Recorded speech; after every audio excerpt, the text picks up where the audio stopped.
कृष्णा कृष्णा हरे हरे, हरे राम राम राम हरे कृष्णा कृष्णा कृष्णा हरे हरे, हरे राम राम राम हरे कृष्णा कृष्णा कृष्णा हरे हरे, हरे राम राम राम हरे कृष्णा कृष्णा कृष्णा हरे हरे, हरे राम राम राम। ग्रंथराज श्रीमद् भागवतम महापुराण की जय। कलि पावन अवतार चैतन्य महाप्रभु की जय। कलयुग आधार हरे कृष्ण महामंत्र की जय।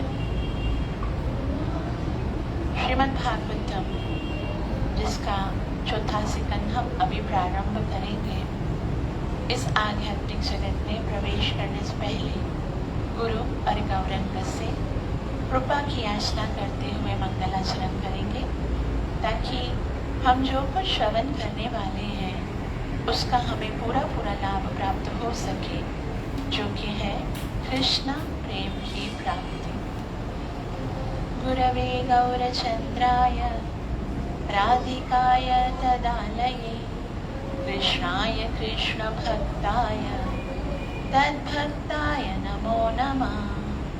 नारायणं नमस्कृत्य नरं चैव नरोत्तमं दैवीं सरस्वतीं व्यासं ततो जयमुदीरये।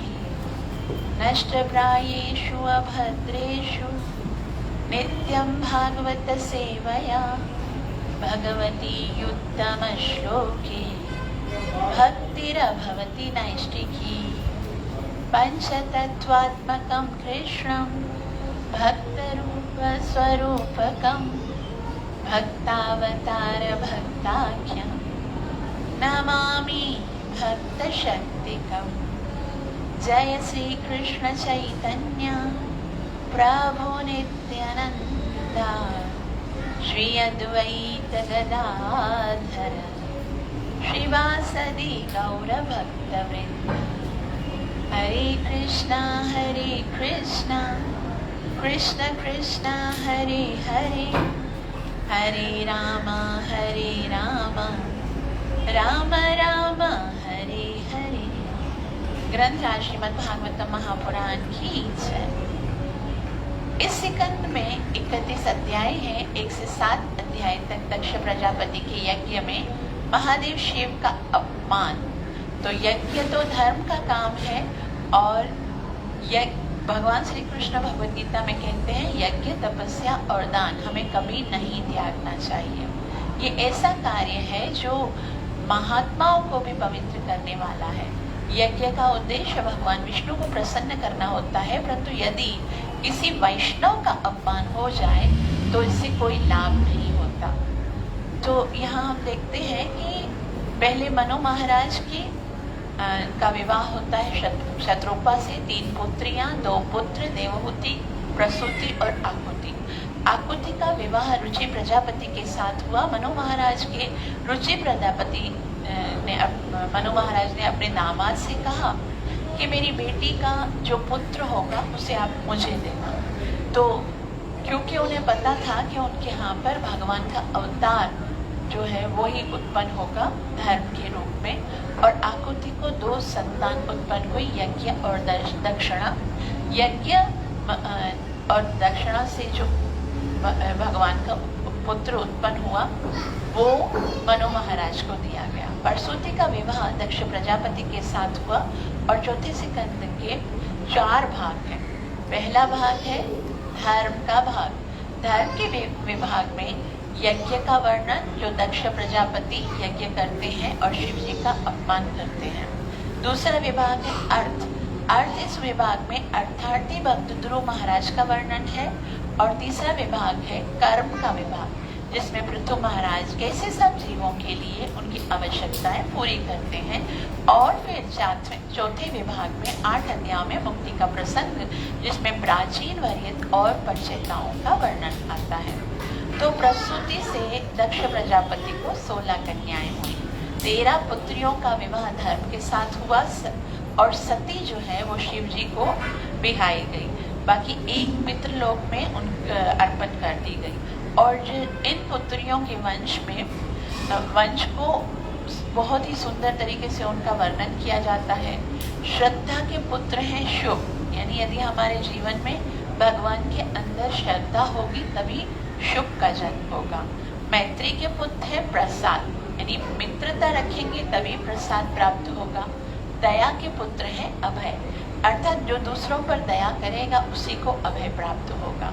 शांति के पुत्र है सुख, अर्थात जिसके जीवन में शांति है उसी को सुख मिलेगा। और मतलब एक गुण होगा तभी दूसरा गुण प्राप्त होगा। तो जो धर्म की पुत्री मूर्ति है उसने जन्म दिया नर नारायण को, जो आज भी बद्रिक आश्रम में तपस्या कर रहे हैं, जो कृष्ण और अर्जुन के अंश रूप हैं। नर नारायण भगवान जो है वो तपस्या करके हमें ये सिखा रहे हैं कि जीव का मकसद केवल भगवान की तपस्या करने के लिए ही उसे मनुष्य का जन्म मिला है। परसौती की 16 कन्याओं में जो सती है उनका विवाह शिव जी के साथ हुआ, इसकी संतान का कोई वर्णन नहीं हुआ। दक्ष प्रजापति जो ब्रह्मा के पुत्र हैं, प्रयागराज में उन्होंने यज्ञ किया। तो जो सुखदेव गोस्वामी हैं उनसे परीक्षित महाराज पूछते हैं कि सब पुत्रियों का तो वंश का वर्णन किया आपने, लेकिन परसौती की कन्या जो सती है उसकी संतान का कोई वर्णन नहीं किया। तो बोले उनको बच्चा तो पैदा हुआ ही नहीं, क्योंकि संतान उत्पन्न करने से पहले ही उनकी मृत्यु हो गई थी। क्यों हो गई थी, क्या हुआ था? बोला दक्ष प्रजापति का शिव जी के साथ झगड़ा हो गया था। तो दक्ष प्रजापति जो ब्रह्मा के पुत्र हैं, प्रयागराज में पहला यज्ञ कर दिया, सारे देवताओं को आमंत्रण दिया और सारे देवताओं के साथ शिव जी भी वहां पर आए। दक्ष प्रजापति जैसे ही अंदर प्रवेश किए तो शिव जी उनको देखकर खड़े नहीं हुए, सारे देवी देवता खड़े हो गए, सिर्फ ब्रह्मा और शिव जी खड़े नहीं हुए। तो दक्ष प्रजापति ने कहा ठीक है, ब्रह्मा जी तो मेरे पिता हैं, लेकिन शिव को मेरे आने पे खड़ा होना चाहिए, मैं उसका ससुर भी हूँ और मैं प्रजापति भी हूँ, लेकिन वो खड़े नहीं हुए। इसलिए शिव जी पर उन्हें बहुत क्रोध आ गया। बोला शंकर, मेरा दामाद मेरे पुत्र के समान है और इतना असभ्य है, उसको इतना भी शिष्टाचार पता नहीं है कि कोई बड़ा आता है तो उसको खड़ा होना चाहिए, शमशान में रहता है, भस्म लगाता है, भूतों के साथ घूमता फिरता है, तो कौन उसके साथ अपनी पुत्री का विवाह कराता? ये तो विष्णु भगवान ने मेरी बुद्धि फिरा के इसके साथ मेरी इतनी सुंदर पुत्री का विवाह करा दिया।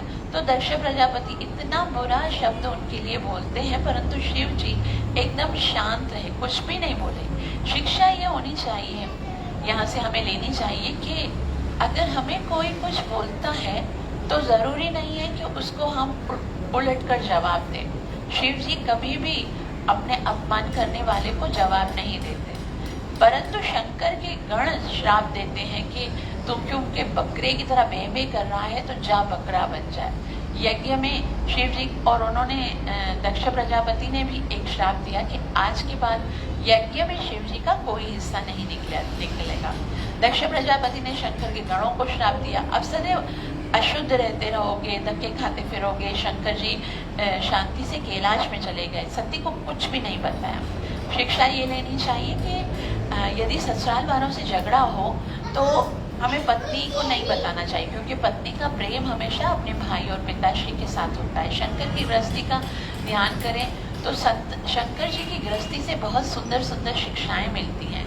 दक्ष ने यज्ञ का आयोजन किया, सारे देवी देवताओं को इनविटेशन दिया, लेकिन शंकर जी को इनविटेशन नहीं दिया और सारे देवी देवताओं को कहा कि आपको कैलाश के रास्ते से ही आना है, लॉन्ग वे करके आना है भले, लेकिन फिर भी कैलाश में सब शिव जी को और सती को ये दिखे कि कोई जा रहा है। तो सती जो है ना, इतने सारे देवी देवताओं को देखती है कि ये सब कहाँ जा रहे हैं, तो रोक के पूछती है कि बहन आप कहाँ जा रहे हो? तब देवताओं में से कोई बोलते हैं कि हम लोग यज्ञ प्रजापति के दक्ष प्रजापति के यज्ञ में जा रहे हैं। बोला यज्ञ, मेरे पिताजी के घर पे यज्ञ हो रहा है तो मुझे भी जाना चाहिए। शिव जी को कहने लगी कि पिता के घर पे यज्ञ है तो मैं भी जाऊं। तभी शिव जी कहते हैं कि देखो हमें इनविटेशन नहीं मिला है तो हमें नहीं जाना चाहिए, लेकिन सती कहती है कि माता पिता के घर पे इनविटेशन की क्या जरूरत है? माता पिता के घर पे, मित्र के घर पे या भगवान के मंदिर में तो हमें बगैर इनविटेशन के भी जा सकते हैं। इसमें इनविटेशन की क्या बात है? लेकिन शिव जी ने कहा हाँ हम जा सकते हैं, लेकिन अगर हमें कोई बुलाना भूल जाए तो। लेकिन यदि जानबूझकर कोई नहीं बुला रहा है तो हमें नहीं जाना चाहिए, क्योंकि उससे हमारा अपमान होगा। तो शिव सती बोलती है ऐसे कैसे उन्होंने जानबूझकर नहीं बुलाया है? मेरे पिताजी हैं, बहुत सारे कार्य होंगे, बहुत सारे लोगों को इनविटेशन देना होगा, लेकिन वो भूल गए होंगे। उन्होंने सोचा होगा सती को बोल दिया है लेकिन नहीं बोला होगा। तो भी मुझे जब पता चला है कि मेरे पिताजी के घर में प्रोग्राम हो रहा है तो मुझे जाना चाहिए। तभी शिव जी ने देखा कि ये मानेगी तो नहीं, तो अगर नहीं मान रही है तो बोला ठीक है, अगर तुम्हें जाना ही है तो जाओ। क्योंकि शिव जी जानते थे कि इसको जितना भी रोकूंगा जाएगी तो सही, और अगर नहीं जाने दूंगा तो भी मरेगी, अगर जाने दूंगा तो भी मरेगी। इसको मरना तो है ही, अब मरना ही है तो अपने पिता के घर में जाके मरे, मेरे घर में क्यों जाके मरे? तो यहाँ से सिद्धांत ये बताना चाहते हैं शिव जी कि वो सती से बहुत प्रेम करते हैं। वो जानते हैं कि अंत समय जो जैसी मति होती वैसी गति होती है। अगर यहाँ पर मैं उसे पिता के घर जाने नहीं दूंगा और यहीं पर इसकी मृत्यु हो जाएगी तो ये किसको याद करते हुए मरेगी? अपने पिता को याद करते हुए मरेगी। तो नेक्स्ट जन्म में वहां पर जन्म लेगी। लेकिन अगर उधर चली जाएगी और वहां पर अगर अपने प्राण त्यागेगी तो मुझे याद करते हुए मरेगी, और मुझे याद करते हुए मरेगी तो मेरे पास आएगी। तो मेरी पत्नी है तो मेरे पास आनी चाहिए। तो इस तरह से सती ने सामान इकट्ठा किया, वीणा उठाया, श्रृंगार बॉक्स उठाया, नंदी को साथ दिया। और आज नंदी तो धर्म का प्रतीक है, लेकिन शिव जी जो है वो तो नहीं आए हैं, केवल सती। तो नंदी जो है वो तब प्रसन्न होता है जब शिव और शक्ति साथ में जाते हैं, लेकिन आज शक्ति अकेले जा रही है। दक्ष ने देखा तो सती को कोई भी उनको सत्कार नहीं किया, ब्राह्मण ने सती को कोई सत्कार नहीं किया। लेकिन जो माँ उनकी थी प्रसूति, वो प्रेम से मिली और कहा बेटी आज बहुत अच्छा किया तुम आई। सारी बहनों ने भी उनसे मिला। सती ने जरा ध्यान से यज्ञ में देखा, तो जो यज्ञ कुंड होता है उसमें सारे देवी देवताओं का एक स्थान होता है। उन्होंने देखा कि सारे देवी देवताओं का स्थान है मगर भोलेनाथ का कोई स्थान नहीं है, शिव जी का कोई स्थान नहीं है। तो पूछा कि यहाँ महादेव का स्थान क्यों नहीं है? तो बोला वो शंकर इस योग्य नहीं है कि उसको यज्ञ की आहुति दी जाए। तभी सती बोली कि अरे यहाँ शंकर जी के लिए स्थान नहीं, ब्रह्मा आदि बड़े बड़े देवी देवता भी श्री शंकर की आराधना करते हैं, उनके चरण को स्पर्श करते हैं। आप इस महादेव के लिए जिस यज्ञ में स्थान नहीं है, आपने उस महादेव का अपमान किया है। महान वैष्णव शिव शंभु जो कि महाजन है, उनका अपमान है। तो फिर इस यज्ञ का तो कभी कल्याण नहीं हो सकता। और हे दक्ष, मैं तो आपकी पुत्री हूँ, मैं वापस चली जाऊंगी तो वो मुझे दक्षिणायणी कहकर पुकारेगा। और अब इसके लिए अब ये जो आपका दिया हुआ शरीर है ये नहीं चला, मुझे उसको नहीं रखना है, इसलिए अभी आपका दिया हुआ शरीर मैं भस्म कर देना चाहती हूँ। और सारे देवी देवताओं को कहते हैं, सती कहती है कि हे देवा, आप मेरे पिताजी तो अनजान है, मूर्ख है, लेकिन आप तो देवता हैं, आप तो उन्हें बता दे कि महादेव का कितना बड़ा स्थान है और महादेव का इतना अपराध किया है जिससे जिसने महादेव की निंदा सुनी है उसे जीने का अधिकार नहीं है। और पति के प्रेम के कारण सती अत्यंत ही क्रोध में आ जाती है और योग अग्नि से अपने शरीर को भस्म कर देती है। हाहाकार मच जाता है, घमासान युद्ध प्रारंभ हो जाता है। सती के साथ आए हुए जो गण थे उन्होंने यज्ञ को विध्वंस करना चाहा। भृगु ऋषि ने यज्ञ के अंदर आहुति डाली और आहुति से बहुत सारे देव निकले और वो सब मारपीट करके शंकर जी के जो गण हैं उनको भगाने लगे। बहुत समय तक युद्ध हुआ। अब इतना समय हो गया, सती अपने पिता के घर पे गई थी। महादेव इंतजार कर रहे थे कि आ जाएगी, कल आएगी, बहुत दिन हो गए अभी तक आई नहीं। तो वो सोचे महके में शायद उसको ज्यादा आनंद आ रहा है। गण तो वापस आ गए थे लेकिन शंकर जी की आज्ञा से गए नहीं थे। तो उनको जाकर समाचार देने में भी उनको भय लग रहा था कि सती के प्राण उन्होंने त्याग दिए हैं। तो वहां पर नारद मुनि प्रकट होते हैं। नारद मुनि भोलेनाथ को प्रणाम करके कहते हैं, भोलेनाथ आपको पता है सती कहाँ है? तो महादेव कहे हाँ, सती तो मायके गई है अपने पिताजी के घर पे। तभी नारद मुनि कहते हैं नहीं, वो अपने पिता के घर पे नहीं गई है, वो तो परम पिता के घर पे गई है, वो तो भगवान के पास चली गई सती। और उन्होंने कहा आपके गणों को भी बहुत अच्छी तरह से वहां दक्ष प्रजापति के यज्ञ में मारपीट हुई है। शंकर जी ने कहा कि चलो मैं अपनी पत्नी के लिए क्रोध ना करूं, लेकिन मेरे भक्तों का अपमान हुआ है। तो शंकर जी ने क्या किया, अपने बालों से बहुत जोर से एक लठ निकाली है और उसको नोच के धरती पर जैसे ही उन्होंने पटका है तो उनके बाल धरती पर पटकने से ही एक बहुत ही भयंकर असुर उत्पन्न होता है जिसका नाम है वीरभद्र। शिव जी कहते हैं कि हे वीरभद्र, दक्ष के यज्ञ के अंदर जो अपमान हुआ है मेरे गणों का, उनका जाके तुम प्रतिशोध लो। तो अब वीरभद्र इतना विशाल है, इतना बड़ा उसका शरीर है कि वो सारे आकाश को ढक देता है, बहुत भयंकर काया लेकर चलता है। पीछे से शंकर जी के गण चले और भृगु मुनि जो दक्ष प्रजापति के यज्ञ में था वो सोचने लगा अभी अभी तो सुबह थी, अभी हमने सुबह की साधना प्रारंभ की और इतना अंधकार अभी से रात कैसे हो गई। तो भृगु ऋषि बोल रहे थे अभी तो हमें यज्ञ प्रारंभ करना है।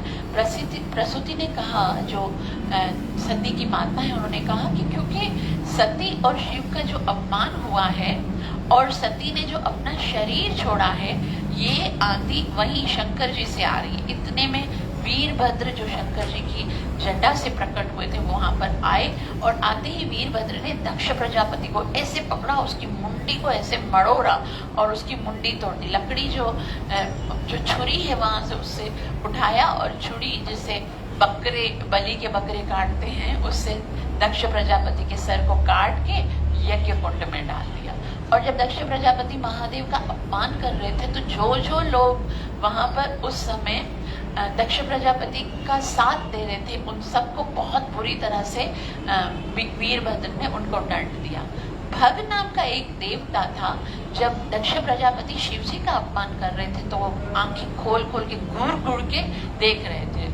तो फिर वीरभद्र ने क्या किया, अपने हाथ को उसकी आंखों में डाला और आंखें उसकी निकाल के फेंक दी। कौनसा नाम के एक देवता थे जो जब दक्ष प्रजापति यज्ञ के अपमान के समय अपमान कर रहे थे शिव जी का, तो उस समय पुंसा नाम के देवता जो बहुत दांत निकाल के हंस रहे थे, तो वीरभद्र ने जोर से मुक्का मारा, उसके 32 दांत तोड़ दिए। भृगु ऋषि जो है जब दक्ष प्रजापति अपमान कर रहे थे तो अपनी दाढ़ी पर हाथ रख के कहते हैं हाँ शिव जी देखो तुम्हारा ऐसा ही अपमान होना चाहिए। तो वीरभद्र जो है वो भृगु ऋषि की दाढ़ी को खींच लेते हैं, ऐसे खींच के निकाल देते हैं। वीरभद्र ने अपना जो सारा वहां पर बहुत ही भयंकर स्थिति उत्पन्न कर दी। सारे देवी देवता, कोई हाथ नहीं है, किसी का पैर नहीं है, सबको बैंडेज लगा के सब लोग ब्रह्मा जी के पास जाते हैं। ब्रह्मा जी, वीरभद्र ने हमारी ये स्थिति कर दी, हमारा पूरा यज्ञ भी बिगड़ गया। तो ब्रह्मा जी कहते तुम लोगों को जाने की जरूरत क्या थी ऐसे यज्ञ में? बोला हमको भी इन्विटेशन आया था।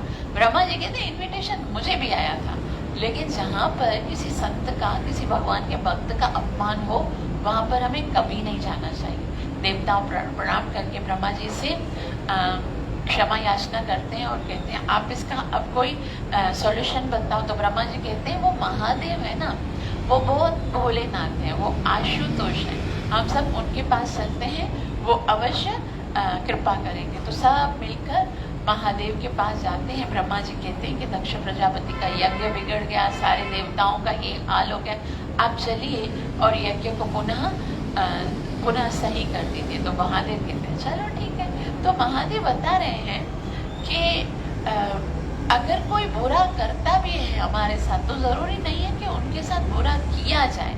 शंकर जी को कोई क्रोध नहीं आया, वो ज्ञान मुद्रा में, हालांकि वो कह रहे थे कि भले ही उसका दक्ष प्रजापति का यज्ञ बिगड़ता है तो बिगड़े उसी के कारण, तो मेरी पत्नी सती जो है वो उसका देह नाश कर दिया, मेरे गणों के साथ उन्होंने ऐसे किया।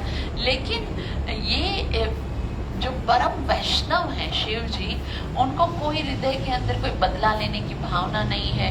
वो जानते थे कि जो भी होता है भगवान की इच्छा से होता है। चलो तो चलो, जैसा कि हम लोगों ने कल भी पढ़ा था, विदुर जी को अपमानित करके निकाल दिया गया, लेकिन उसी घर में आगे धृतराष्ट्र को शिक्षा देने के लिए तो वहां पर जाते हैं। और उसके बाद आज शंकर जी जो है वो यज्ञ स्थान पे पहुंचे। ब्रह्मा ने कहा, महादेव अब पहले अपने ससुर को जीवित करो, जिसका सर जो है वो वीरभद्र ने काट के फेंक दिया है। शिव जी ने कहा कि चलो ठीक है, इसका सर लेकर आओ तो मैं इसका सर लगा देता हूँ। बोले सर तो यज्ञ कुंड में डाल दिया, वो तो भस्म हो गया, अभी वो सर तो नहीं मिलेगा। तो शिव जी ने कहा फिर बकरा जो यज्ञ कुंड में डालते हैं वो बकरा कहाँ है? बोले बकरा तो है। बोले फिर ऐसा करो, बकरे का सर काट दो तो अपने ससुर के सर में लगा देते हैं। बोले अच्छा आप ऐसा कर दोगे मनुष्य के ऊपर, है ना, पशु का सर? बोला ये हेयर ट्रांसप्लांट तो मुझे पहले से ही आता है, मैंने अपने पुत्र के सर के ऊपर भी हाथी का तो सर लगाया था, तो मैं वो लगा दूंगा। तो शिव जी जो है वो बकरे के सर को निकाल के काट के उनके ऊपर लगा दे दक्ष प्रजापति के सर पे, और वो दक्ष प्रजापति बकरे की आवाज में बे बे करके महादेव को प्रणाम करने लगते हैं। और शंकर जी ने देवताओं के हाथ पांव ठीक कर दिए, किसी के हाथ टूटे थे, किसी के पेट, सबको ठीक कर दिया। तो भृगु ऋषि ने कहा कि मेरी दाढ़ी ठीक करो। तो बोला तुम्हारी दाढ़ी जो है ना, अब तो वो तो तुम्हारी दाढ़ी कट गई, अभी वापस से नहीं लगा सकता, तुम तो वैसे भी है ना ये ससुराल वालों के पक्ष में हो ना, अभी ये बकरे की फैमिली लगेगी तो बकरे की दाढ़ी निकाल के तुम्हारे को लगा देता हूँ। तो भृगु ऋषि को बकरे की दाढ़ी लगा दी।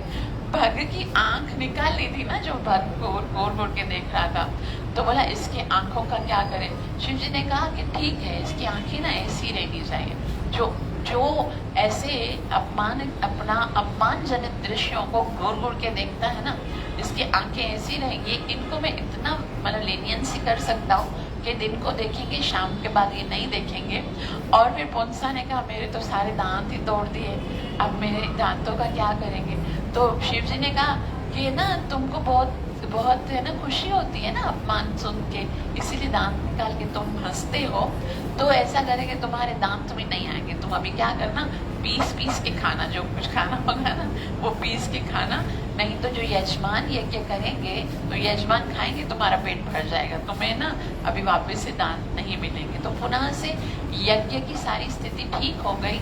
और जब यज्ञ शुरू हुआ तो वहां पर भगवान विष्णु प्रकट हुए। जैसे ही दक्ष प्रजापति ने प्रणाम किया और अपने अपराध को स्वीकार किया, भगवान विष्णु ने कहा, वो कनकन का वो स्थान जहाँ ब्रह्मा, विष्णु और महेश तीनों एक साथ इकट्ठे हुए थे। ब्रह्मा जी भी आए थे, महादेव भी वहां पर थे और विष्णु भगवान भी थे। तो विष्णु भगवान ने कहा कि अब तो यज्ञ दक्ष प्रजापति का यज्ञ संपन्न होना चाहिए। तो भी भृगुवंशी सब कहते हैं कि भगवान यज्ञ की संपन्नता तो यही है कि आप यहाँ पर आ जाओ।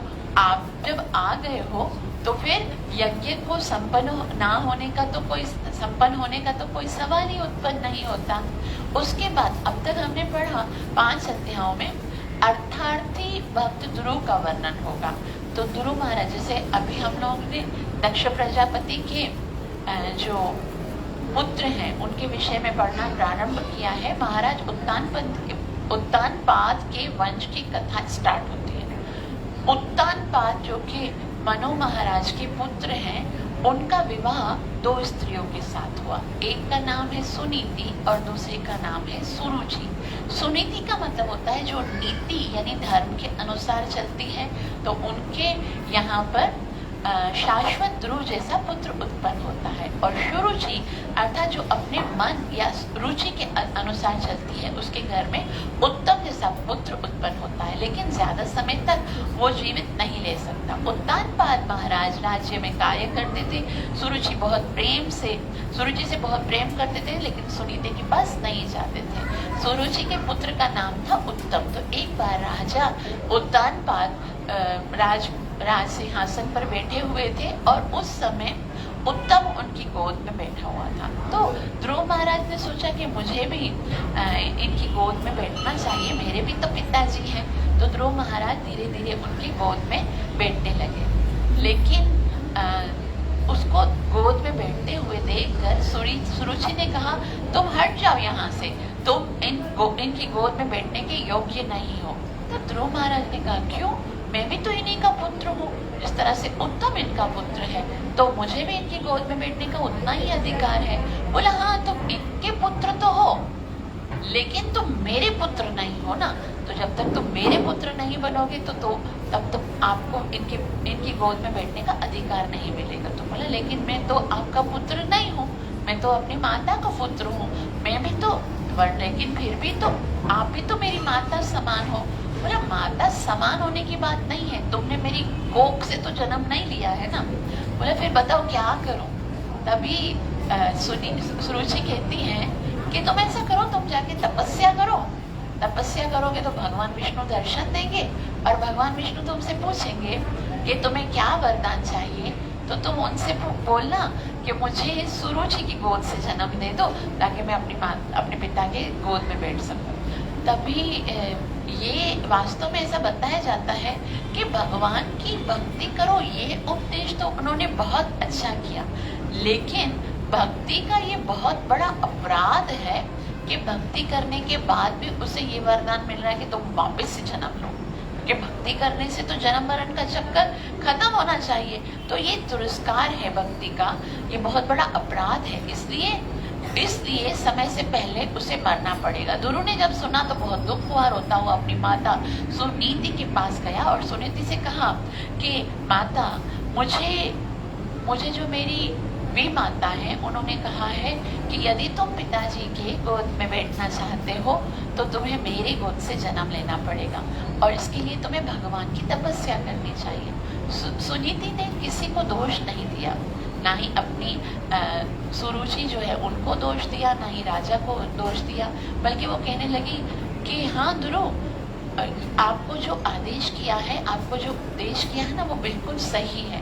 क्योंकि अगर किसी के साथ अन्याय होता है संसार में तो उसको राजा के पास जाना चाहिए, लेकिन तुम्हारे साथ अन्याय तो राजा के सामने हुआ है, और जो राजा अगर न्याय नहीं देता तो हमें भगवान के पास जाना चाहिए। तभी ध्रुव महाराज पूछते हैं कि माता, भगवान कहाँ मिलेंगे? सुनीति कहते हैं, भगवान को ढूंढने के लिए सब लोग जंगल में जाते हैं। तुम भी जब बड़े हो जाओगे ना बेटा, तो जंगल में जाना वहां पर भगवान को ढूंढने के लिए। लेकिन ध्रुव महाराज के हृदय में प्रतिशोध की अग्नि चल रही थी, तो उसने कहा, नहीं, बड़े होने का इंतजार नहीं करना। माता जैसे ही सोती हैं और जैसे ही सो जाती हैं और ध्रुव महाराज निकल जाते हैं घर से, उन्हें ये नहीं पता कि जाना कहाँ है, बस इतना जानते हैं कि मुझे भगवान से मिलने जाना है। जब आप एक कदम बढ़ाते हैं भगवान की ओर जाने के लिए, तो भगवान 1000 कदम आगे बढ़ाते हैं आप तक पहुंचने के लिए। जब भगवान देखते हैं कि मेरा भक्त मेरी तरफ आगे बढ़ रहा है, मेरी तरफ की जर्नी को स्टार्ट कर, तो रास्ते के सारे जितने भी ऑब्स्टिकल्स हैं वो भगवान स्वयं खत्म कर देते हैं। स्वयं भगवान जो है हर रास्ता क्लियर करना शुरू कर देते हैं और सारे जितने भी लोग हैं वो हमारे फेवरेबल होने लगते हैं, प्रकृति साथ देने लगती है। तो योगक्षेमम वहाम्यहम्, भगवान ने कहा है तुम मेरी भक्ति करोगे जो भी तुम्हारे लिए आवश्यक है वो मैं तुम्हें प्रदान करूंगा, और जो भी तुम्हारे पास है उसको सुरक्षित रखूंगा। ध्रुव महाराज भगवान को ढूंढने गए थे। भगवान तब तक प्राप्त नहीं होते जब तक कि हमें हमारे जीवन में गुरु की प्राप्ति नहीं हो। लेकिन जैसे ही भगवान की कृपा हुई तो नारद मुनि वहां पर प्रकट हो गए। नारद मुनि ने कहा, ध्रुव महाराज तुम इतने छोटे से हो, कहाँ जा रहे हो? तभी नारद मुनि को ध्रुव महाराज ने कहा, मैं भगवान को ढूंढने जा रहा हूँ। अच्छा, भगवान को ढूंढने जा रहे हो, लेकिन तुम जंगल में जाओगे, जंगल में तो बहुत बड़े बड़े शेर होते हैं, चीते होते हैं, खूंखार जानवर होते हैं, तो तुम्हें बहुत मुश्किल लगेगा, बहुत तुम्हारे लिए कष्ट होगा। तभी ध्रुव महाराज कहते हैं कि मुझे कष्टों से मत डराइए देवर्षि, आप यदि मुझे भगवान का पता बता सकते हैं तो बताइए, वरना फिर आप अपने रास्ते पर जाइए और मैं भगवान को स्वयं ही ढूंढ लूंगा। लेकिन ध्रुव महाराज की इस बात को सुनकर नारद मुनि को पता चल गया कि ये जो मेरा भक्त है, मेरा जो शिष्य है, वो पक्का है और भगवान के दर्शन करने के लिए उसका जो डिटर्मिनेशन है वो एकदम फुल है। तो नारद जी परीक्षा ले रहे थे, और जब नारद जी की परीक्षा में ध्रुव महाराज सफल हो गए तो नारद मुनि ने ध्रुव महाराज को एक 12 अक्षर का मंत्र दिया, ओम नमो भगवते वासुदेवाय। बोला तो वृंदावन में बहुत ही सुंदर स्थान है मधुवन, वहां पे जाओ और 3 बार स्नान करना और इस मंत्र का जप करो। स्थान का बहुत महत्व होता है और वृंदावन बहुत ही सुंदर स्थान है। और वहां पर ध्रुव महाराज कैसे तपस्या करने लगे?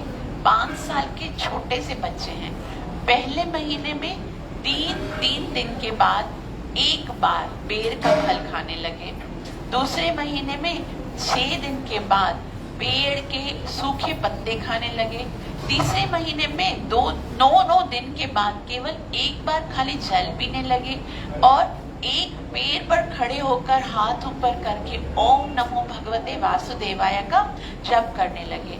जैसे जैसे भक्ति में आगे बढ़ते रहे वैसे वैसे उनकी तपस्या बढ़ती रही। हमारा तो क्या है, जैसे जैसे हम भक्ति में आगे बढ़ते हैं तपस्या करना छोड़ देते हैं। चौथे महीने में जब उन्होंने जल पीना छोड़ दिया तो वो केवल हवा का सेवन करते थे, सांस लेते थे। और पंचमे मास पुनः प्राप्तो जत श्वासो निप, और 5वें महीने में उन्होंने सांस लेना बंद कर दिया। अब 6ठा महीना जब हुआ, ध्रुव महाराज भगवान से ऐक्य भाव में स्थित हो गए, कंप्लीटली टोटली भगवान में लीन हो गए और उन्होंने सांस लेना भी छोड़ दिया।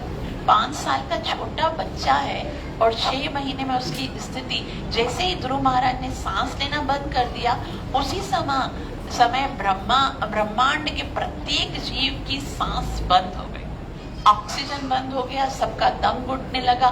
मैत्रेय मुनि कहते हैं कि जिस प्रकार कोई गजराज किसी नौका में पैर रखते हैं, उसी समय नौका डूबने लगती है।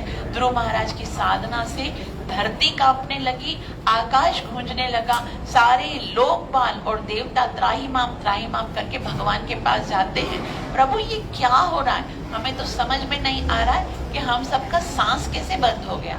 इसलिए तो कहते हैं भक्ति में इतना पावर है कि एक छोटा सा बालक भी यदि भगवान की भक्ति करने के लिए आगे बढ़ता है तो पुनादि भुवनम, वो सारे संसार को पवित्र कर सकता है। देवताओं को परेशान देखकर विष्णु भगवान ने कहा, आप चिंतित नहीं हो, 5 साल का छोटा बालक है ध्रुव महाराज, वो उसकी तपस्या का ये प्रभाव है, और भक्ति के प्रभाव से उसने पूरे ब्रह्मांड में वायु को बंद कर दिया है। ऐसा कहा जाता है, संकीर्तनम धुनिम श्रुत्वा ये च नृत्यन्ति मानवा येषां पाद रजस्पर्श सद्यः पूत वसुंधरा। यानी भगवान का कीर्तन करने वाले, नृत्य करने वाले भगवान के भक्तों के चरण जब पृथ्वी पर पड़ते हैं, और पृथ्वी जब ऐसे भक्तों के चरण की मट्टी को स्वीकार करती है, उसके रज को स्वीकार करती है, तो पृथ्वी भी पवित्र हो जाती है।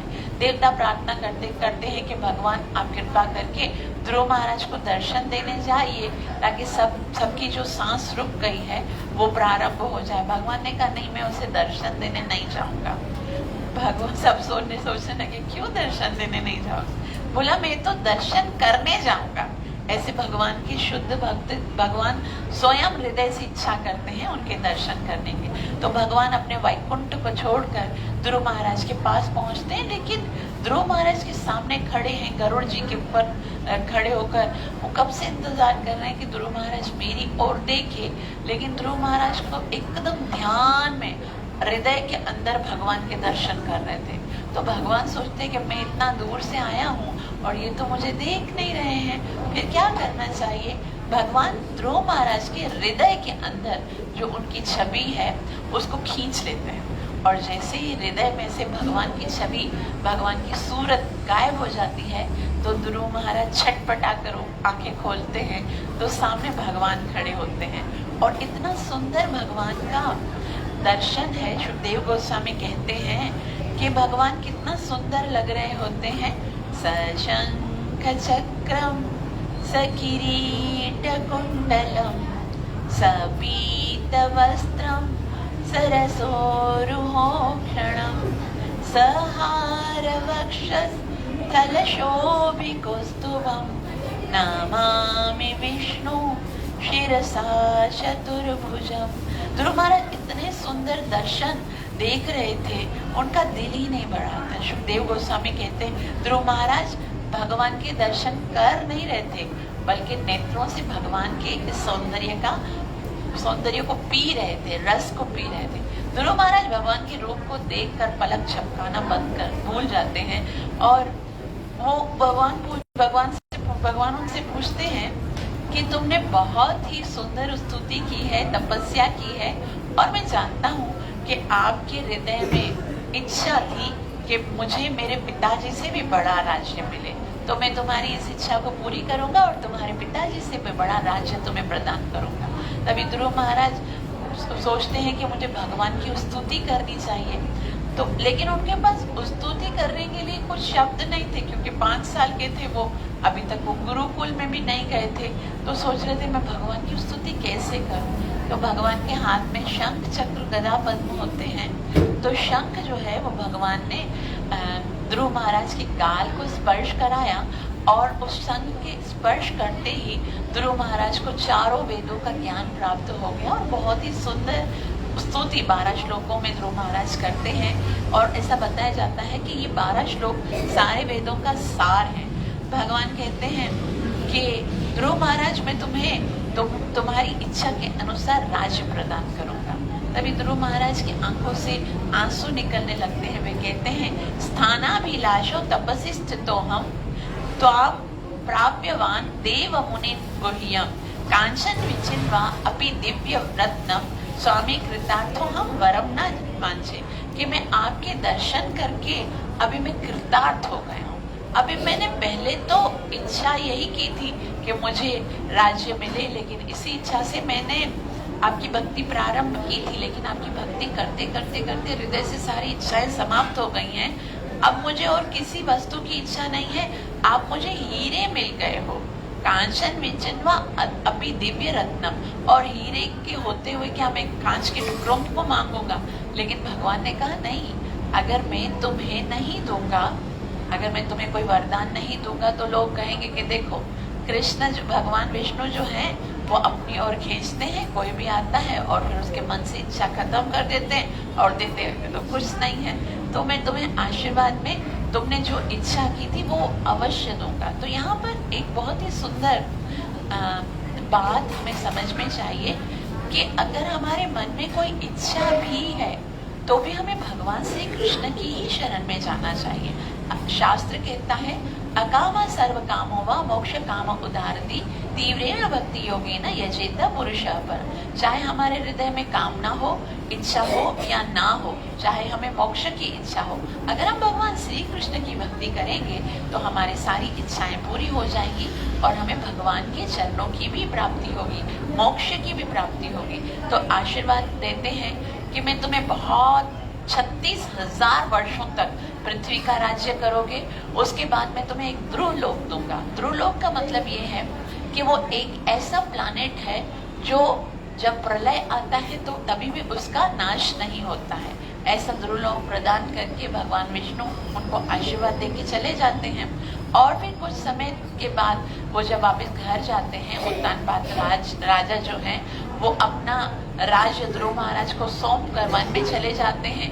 उनके जो दूसरे भाई हैं उत्तम, वो एक बार जाते हैं जंगल में, तो वहां पर कुछ यक्ष होते हैं, उनके साथ युद्ध होता है उत्तम का, और युद्ध के टाइम पर जो उत्तम है उसकी मृत्यु हो जाती है। और उसकी माता जो सुरुचि थी, उन्होंने जब सुना कि उत्तम की मृत्यु हो गई है तो फिर उनको बहुत दुख होता है और अपने पुत्र के मरने की दुख में उसकी भी मृत्यु हो जाती है। अब ध्रुव महाराज को जब पता चला कि यक्षों ने मेरे भाई को मारा है तो वो यक्षों के साथ प्रतिशोध लेने के लिए गए और इतने भयंकर तीरों से यक्षों के साथ युद्ध करने लगे। उन्होंने ब्रह्मास्त्र का आवाहन किया तो वहां पर महाराजा मनु प्रकट हुए और कहने लगे ध्रुव महाराज, एक यक्ष ने तुम्हारे भाई को मारा और उसकी सजा तुम सारे यक्षों को दे रहे हो। एक भगवान के भक्त को ये शोभा नहीं देता। भगवान के भक्त तो क्षमा करने वाले हैं, आप उनको क्षमा कर दीजिए। तो उस स्वयंभू मनु की इस बात को सुनकर ध्रुव महाराज ने क्षमा कर दिया और फिर ध्रुव महाराज पुनः तपस्या करने के लिए चले गए। एक दिन तपस्या करते करते आकाश से विमान आता है, उसमें पार्षद नंद सुनंद आते हैं और पार्षद कहते हैं ध्रुव महाराज अब आपकी तपस्या समाप्त हुई, अब आप चलिए वैकुंठ में। तब मृत्यु जो हमें भगवान की धाम संसार से जाने के लिए मृत्यु की शरण में जाना पड़ता है। जब किसी की मृत्यु होती है तभी दूसरे लोक में वो जा सकता है। तो मृत्यु हाथ जोड़ के कहने लगी कि इस संसार में से जाने के लिए तो आपको मेरे से गुजरना पड़ेगा। तो मृत्यु को जो ध्रुव महाराज कहते हैं ठीक है तुम सर नीचे करो, और जैसे सर नीचे करते हैं तो ध्रुव महाराज अपने शरीर के साथ, क्योंकि उन्होंने इस शरीर के साथ भगवान के दर्शन किए थे, भगवान को स्पर्श किया था, तो उनका शरीर दिव्य बन गया था और मृत्यु के सर पर पैर रखकर वो विमान में बैठते हैं और भगवान के धाम में जा रहे होते हैं। जैसे ही विमान जो है वो टेक ऑफ करता है तो आगे जैसे ही जाते हैं उसी समय ध्रुव महाराज कहते रुको रुको रुको, विमान को रोको। पार्षद सोचते हैं पहली दफा कोई ऐसा आया है जो कि भगवान के धाम जाते हुए विमान को रोक रहा है। बोलो क्या काम है? बोला मुझे मेरी माता ने बहुत मोटिवेशन दिया था भक्ति करने के लिए, भगवान की तपस्या करने के लिए। अब अगर मैं इस भगवान के धाम में जा रहा हूँ तो मेरा कर्तव्य है कि मैं अपनी माता को भी लेके जाऊँ। तो यहाँ पर एक शिक्षा देते हैं कि हमें जो भगवान की भक्ति करने के लिए मोटिवेशन देते हैं, हमें कभी भी भगवान की रास्ते में अगर हमें बहुत आगे भी निकल जाएं तो हमें उनका कभी भी भूलना, उनके एहसान को, उनके उपकार को कभी भूलना नहीं चाहिए। तो जैसे ही ध्रुव महाराज ने कहा रोको, तभी पार्षद कहते हैं आप चिंता मत करो, आपकी जो माता है वो ऑलरेडी आगे वाले विमान में जा रही है, क्योंकि जिसका ऐसा शुद्ध भक्त बेटा होगा उसकी माँ को भगवत धाम जाने के लिए तो कोई ज्यादा तपस्या करने की जरूरत नहीं, हो तो स्वतः जाएंगे। तो ध्रुव महाराज कह रहे नहीं मुझे दिखाओ क्या मेरी माता जा रही है। तो पार्षद जो है वो विमान की खिड़की को खोलते हैं और ध्रुव महाराज देखते हैं कि आगे वाला जो विमान है उसमें उनकी माता सुनीति जो है वो जा रही है। तो ऐसा एक दिन नारद मुनि सोचते हैं कि ध्रुव महाराज जो है वो इतना वर्षों तक 36,000 वर्षों तक राज्य करने के बाद ध्रुव लोक में चले गए हैं, तो मैं जाके ध्रुव महाराज के दर्शन करके आता हूँ, क्योंकि नारद मुनि तो उनके गुरु हैं। तो ध्रुव महाराज के लोक में जाते हैं। ये ध्रुव महाराज जो है उनका लोक जो है वो स्वर्ग से भी ज्यादा सुंदर है और अविनाशी लोक है। लेकिन वहां पर जाके नारद मुनि देखते हैं तो ध्रुव महाराज रो रहे होते हैं। बोला क्यों तुम रो क्यों रहे हो? तुम्हारी इच्छा पूरी हुई, तुमने इतना राज्य किया, तुमने तपस्या की भगवान की। तब ध्रुव महाराज कहते हैं गुरु जी मुझे आप जैसा गुरु मेरा भगवान विष्णु के दर्शन भी प्राप्त हुए और फिर भी मैंने राजपाटी मांगा, भगवान ने तो मुझे राजपाटी दिया ना, अपने गौलोक में तो नहीं लेके गए।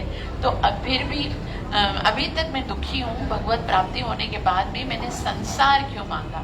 ध्रुव महाराज जो है वो उसके बाद भी दुखी रहे और भगवान ने उनको ये सांत्वना दी कि अंत में भगवान के धाम में अवश्य आएंगे। ध्रुव महाराज के वंश में आगे भगवान के बहुत ही सुंदर अवतार का वर्णन होता है पृथु महाराज। ध्रुव महाराज का जो पहला पुत्र था उत्कल, वो तो वैरागी हो गया, तो उन्होंने तो राज्य किया नहीं। दूसरा पुत्र महाराज अंग हुआ। अंग महाराज की कोई संतान हुई नहीं और अंग महाराज का जो विवाह हुआ था वो मृत्यु की कन्या से हुआ था। और मृत्यु की कन्या से ऋषियों ने महाराज अंग से कहा कि हमको यज्ञ करना होगा और यज्ञ से पुत्र की प्राप्ति होगी। यज्ञ हुआ और यज्ञ पुरुष जो है वो खीर का पात्र चरो लेकर आए। महाराज अंग ने जो अपनी जो पत्नी है जो कि मृत्यु की कन्या थी उसको खिलाया और उनके यहाँ संतान हुई, उसका नाम रखा गया वेन। तो वेन का स्वभाव इतना आसुरी था, राक्षसों के जैसा था। तो ज्योतिषियों ने जब उसका हाथ देखा तो महाराज अंग को बताया कि महाराज इनका जो स्वभाव है वो अपने नाने के कुल पे गया था। नाने के कुल पे मतलब उसकी माता कौन थी? मृत्यु की कन्या थी। तो बोला ये असुर के जैसा इसका स्वभाव है, इसलिए ये सब लोगों को मौत की नींद सुलाएगा, ये बहुत बड़ा अपराधी होगा, अपनी प्रजा को दुख देगा। महाराज ने कहा जब बड़ा हो जाएगा तो सुधर जाएगा, हम इसको अच्छी शिक्षा देंगे, प्रयास करेंगे। महाराज अंग ने बहुत प्रयास किया कि वेन सुधर जाए, लेकिन वो बचपन से ही इतना बदमाश था और जितना आगे बढ़ता रहा उतना ही बिगड़ता गया। एक दिन महाराज अंग ने कहने लगे कि भगवान आपकी बड़ी कृपा है जो आपने मुझे इतना बदमाश पुत्र दिया, क्योंकि अगर ये बदमाश नहीं होता, अच्छा होता, तो मेरी इसके अंदर बहुत सारी आसक्ति होती कि मैं इसके साथ रहूं, लेकिन अभी मेरी कोई आसक्ति नहीं, मेरा कोई मोह नहीं, कोई अट्रैक्शन नहीं, अभी मैं आराम से आपकी भक्ति के लिए आगे निकल सकता हूँ। तो यहाँ पर एक शिक्षा देते हुए कहते हैं कि अगर हमारे कभी कभी ऐसा होता है कि हमारी संतान बहुत खराब भी निकलती है ना, तो भी हमको लगना चाहिए कि ये भगवान की प्लानिंग है, क्योंकि भगवान हमारे संसार की जो अट्रैक्शन है, मोह है, उसको खत्म करना चाहते हैं और वो बहुत तीव्रता के साथ शीघ्र ही अपने पास बुलाना चाहते हैं। तो महाराजा अंग अपने पुत्र के इन कार्यों को देखकर बहुत दुखी हुए और वो जंगल में चले गए तपस्या करने के लिए। अब महाराजा अंग चले गए, वेन तो इतना बदमाश था, लेकिन महाराजा अंग के जाने के बाद जो सिंहासन है वो खाली रह गया। तो ऋषियों ने कहा सिंहासन पे कोई तो बैठे, क्योंकि अगर कोई नहीं बैठेगा तो दूसरा राज्य आएगा, वो आक्रमण करेगा, युद्ध करेगा, तो सारी प्रजा को परेशान करेगा। तो उन्होंने कहा कि हम वेन को ही बिठा देते। वेन भले पापी था लेकिन उसको ही बिठा देते।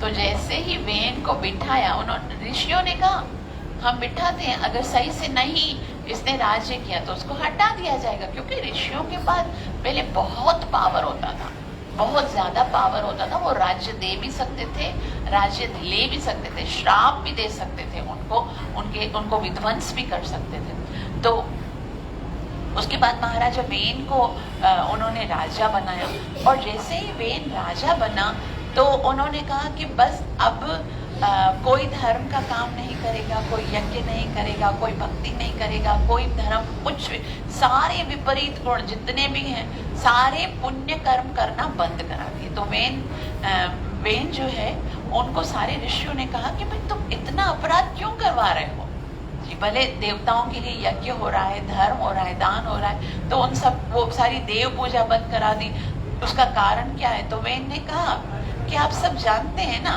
कि राजा के अंदर भगवान विष्णु का तेज होता है, भगवान विष्णु का अंश होता है। ऋषि बोलते हाँ, राजा के अंदर तो अंश होता है। तो वेन बोलते मैं तो राजा हूँ, अब मैं राजा हूँ और भगवान विष्णु का अंश मेरे अंदर है, तो किसी और की पूजा करने की क्या जरूरत है, मेरी पूजा करनी चाहिए। ऋषियों ने उत्तर दिया कि जो विष्णु की पूजा को अपना पवित्र धर्म समझकर भगवान की सेवा करता है और भगवान के आदेश का खुद भी पालन करता है और अपनी प्रजा को भी पालन करवाने के आदेश देता है, वही राजा के अंदर विष्णु का वास होता है। तो और जो केवल इंद्रियों को खुश करने के लिए, सेंस ग्रेटिफिकेशन के लिए राज्य करता है, वो कोई भगवान विष्णु का प्रतिनिधि नहीं होता है। ऐसे राजा को तो हमें अपने पद से निकाल कर मार डालना चाहिए। और सारे जितने भी ऋषि मुनि वहां पर थे उन्होंने मिलकर श्राप दिया कि वेन उसी समय मर गया। अब वेन जब उसी समय मर गया तो राज सिंहासन पुनः खाली हो गया। तो उन्होंने सोचा अब क्या किया जाए। वेन की जो माता मृत्यु थी, उन्होंने कहा मेरे पुत्र को मैं जलाने नहीं दूंगी। उन्होंने एक बहुत बड़ा तेल का ट्रक बनाया और तेल के अंदर वेन के शरीर को डाल दिया। अब वेन क्योंकि ये ध्रुव महाराज के वंश से आ रहा था, तो इसके अंदर भगवान का एक बहुत ही सुंदर अंश, क्योंकि ध्रुव महाराज भगवान के भक्त थे, तो उन्होंने क्या किया, वेन जो है जिस तेल में डाला था, ऋषियों को उनकी माता ने और ऋषियों ने सबने ये डिसाइड किया कि अब हम इस तेल को मंथेंगे, जैसे लोते हैं ना, जैसे दही को लस्सी बनाते हैं, ऐसे ऋषियों ने इस शरीर का मंथन किया। और जैसे ही मंथन किया तो सबसे पहले तो उसके शरीर में से एक बहुत ही काला कलोटा निषाद छोटे कद का उत्पन्न हुआ। तो उसने कहा मेरे लिए क्या आदेश है? ऋषियों ने कहा तुम अभी चले जाओ, वनवास में चले जाओ, और वनवास में जितना भी वन है उस वन को तुम बहुत ही सुंदर तरीके से उसको सेट करो।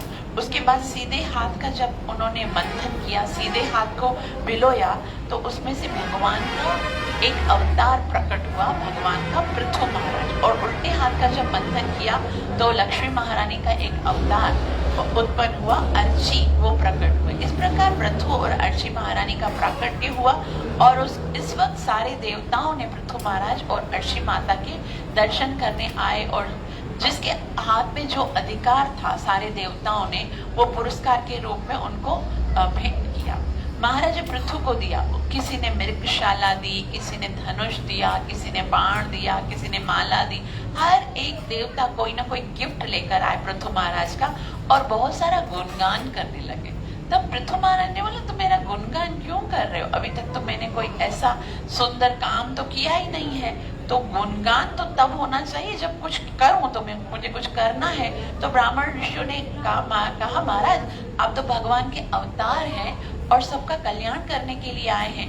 ऋषियों ने बुद्ध महाराज का राज अभिषेक कर दिया उसी समय, क्योंकि छोटे बच्चे बनकर उत्पन्न नहीं हुए थे, वो वेन के शरीर को बिलोने से बहुत बड़े युवा राज ऋषि की तरह से उत्पन्न हुए थे। तो उन्होंने क्या किया, राज्य अभिषेक कर दिया। और उस समय प्रजा इतनी दुखी थी क्योंकि इससे पहले जो राजा थे वो कौन थे? वेन थे। वेन के राज्य में पृथ्वी ने जल देना बंद कर दिया था, पृथ्वी ने अन्न देना बंद कर दिया था, सब्जियां, फल, फ्रूट्स देना सब कुछ बंद कर दिया था। तो इसके कारण अभी कुछ खाने के लिए था ही नहीं, अकाल पड़ गया था। तो सब लोग आए, अब राजा आप हमारे हो। पृथु महाराज को कहा आप हमारे राजा हैं तो कृपा करके आप हमारे इस दुख को दूर कीजिए। तभी उनके इस हाल को देखकर बंद कर,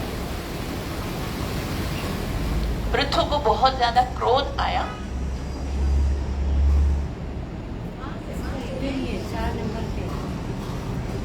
और कहने लगा कि हे पृथ्वी, तुमने मेरी जो प्रजा है उनके साथ इतना बड़ा अत्याचार क्यों किया है? तुम क्यों मेरी प्रजा को भोजन नहीं दे रही हो?